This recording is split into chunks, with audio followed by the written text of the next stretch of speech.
The world we inhabit is not as free, or certain, or safe as you might think.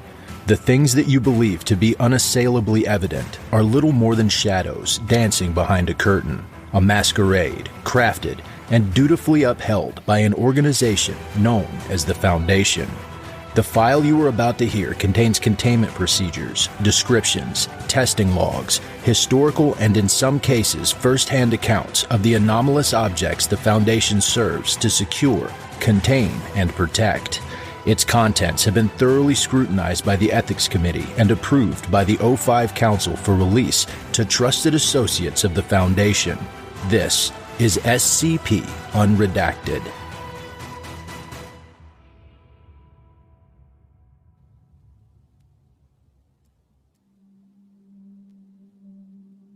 Submitted by Stanislav Nikolaev, 1991. Problem: the danger posed by the amount and magnitude of large-scale aggressors, LSAs, to normalcy in society is growing at an unprecedented scale following the prominent attack upon Hy Brasil in 1988. While there have not as of yet been any attacks of the scale of the incident on Hy Brasil, various agencies within Prometheus Laboratories have found the presence of similar entities of extreme size around the world, all of which could pose serious threats to world civilization. It is necessary to create a defense against these threats. However, all evidence suggests that LSAs are extremely difficult to kill and terminate. Only 2 such entities have been killed. The first of these entities was the CROCOTEUTHIS gigantus, which attacked and destroyed Hy Brasil in 1988. This entity was only liquidated with the usage of a classified nuclear device used by the Global Occult Coalition, which several international nuclear regulations prohibit the use of. This weapon cannot be reused by Prometheus for various legal reasons. As many of the potential weapons which could terminate an LSA are subject to similar regulations and legal prohibitions, Prometheus must find a weapon which is not subject to such rules. The easiest way to do this is to create a new class of eigenweapon, which will be free from all international regulation. Solution: one potential new eigenweapon class which will be able to terminate an LSA is known. In this, the relevance of the second deceased LSA becomes clear. In 1990, the Cetacea beringii killed the Eubrachyurocarcinos. A second method of killing a large-scale aggressor becomes apparent from this incident. Another large-scale aggressor, controlled by Prometheus. This, however, presents a secondary problem. The ability of Prometheus Labs to create such an entity is extremely limited, to the point of being impractical. All attempts at growing new specimens of C. gigantus have been met with sudden, unforeseen difficulties and the death of all such entities prior to full maturation. Attempts to create a new LSA from scratch have similarly been unsuccessful. An alternative solution would be to take control of an existing LSA. All methods at doing such require some methods of docility from the LSA, which is completely lacking in all known specimens. Physical methods require subduing the LSA, which is as impossible as killing it. The mental function of all known LSAs are so dramatically different from humanity that psionic control of any is impossible. There does exist, however, one LSA that will be docile enough for Prometheus to modify and take control of: the corpse of the C. gigantus itself. With appropriate cybernetic and thaumaturgic modifications to repair the damage caused to it by the Global Occult Coalition, and to replace its neural framework with an easily controlled artificially intelligent conscript, the corpse of the C. gigantus will be ready for defense purposes. Business case: the modified C. gigantus can be used as licensed security for a variety of established investment groups or for in-house security at Prometheus Labs. While the corpse would be specifically modified for combat against other LSAs, all such modifications will render it effective at fighting almost any other threat with little chance of defeat. As the entity will necessarily be under the control of Prometheus Labs and will be necromantically powered, maintenance will only be necessary upon the cybernetic enhancements. These enhancements will be placed within the body of the entity and protected by the flesh and bone of the C. gigantus, ensuring their protection from environmental factors. As such, little cost will be necessary for the upkeep of the augmented entity. Should the augmentation prove successful, additional copies may be created via the usage of Nalka to hatch the eggs once contained within the entity, which will need to be purchased from Marshall Carter and Dark. Research has indicated that the growth period of C. gigantus is long, but this may be accelerated through various means accessible to Prometheus Labs. Ideally, all such copies will be weaker than the original, preventing the obsolescence of the original. Use of funding.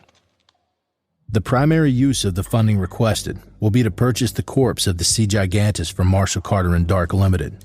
While MC&D initially demanded $100 million for the corpse, it's been unsold in the intervening 10 years between the initial listing and now.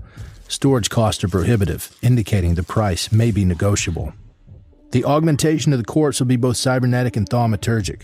Both of these will be performed in-house by Prometheus Labs, but will require additional outsourcing in order to meet demand in a reasonable time frame. Cybernetic modification of the corpse will be done with the assistance of Anderson Robotics, who will be contracted to perform several of the necessary modifications in tandem with Prometheus Labs. The cost of this has already been established and planned with Anderson Robotics and will be performed for a total of $10 million. The second form of modification performed on the corpse is thaumaturgic. The modified C. gigantus will need to be able to terminate other LSAs, so small modifications will need to be added in order to ensure its efficiency in combat. These modifications will serve to strengthen the scales of the entity, increase intensity of its generated fire, and enlarge the entity.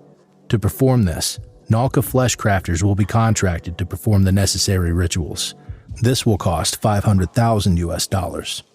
Funds for the employment of Prometheus employees from such divisions as Prometheus Bioengineering, Orpheus Biomedical, and Vulcan Engineering will also be necessary, as determined by the desired timeframe for the project's completion and the previous pay of such employees. Known issues. The actual process of restoring life to a long-deceased entity is not simple. While the C. gigantus is a well-preserved specimen, it's been deceased for just over 10 years. As such, it may prove stubborn to initial revivification techniques. Alternative necromancers may need to be contracted, or multiple may need to be used at once. The interface between the control system and the neural networks may not be configured properly, preventing full control. As a failsafe to control this problem, an emergency kill switch will be implanted into the brain of the entity, containing a large amount of cyanide. Should the C. gigantus not prove tractable, the cyanide will be released directly into the bloodstream, quickly terminating it. The final issue with the project will be metaphysical. It is possible, although not suspected to be likely, that the revival of the C. gigantus will result in a global Eve cascade event that will awaken and/or rejuvenate various other large-scale aggressors. This is only weakly supported by current models, as the sympathetic bonds between C. gigantus and other organisms are not believed to be strong enough to have any physical ramifications.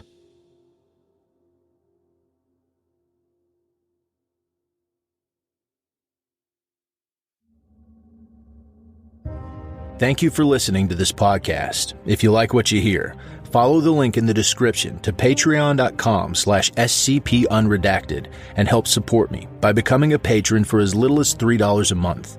You can get access to production logs, merchandise, recognition, and even a part in a skip. Regardless of tier, all patrons get early access to every single episode. I don't have the talent it takes to write a skip. All I do is read. Original authors make this podcast possible, so credit to the original author. Their link's in the description. Show them some love as well. Consider becoming a member of the SCP Wiki. Upvote their work and maybe write a skip of your own. Maybe I'll read it here someday. You never know if you never try.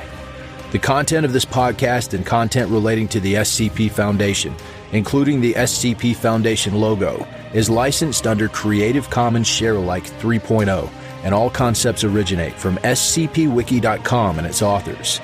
This recording, being derived from this content, is hereby also released under Creative Commons Sharealike 3.0.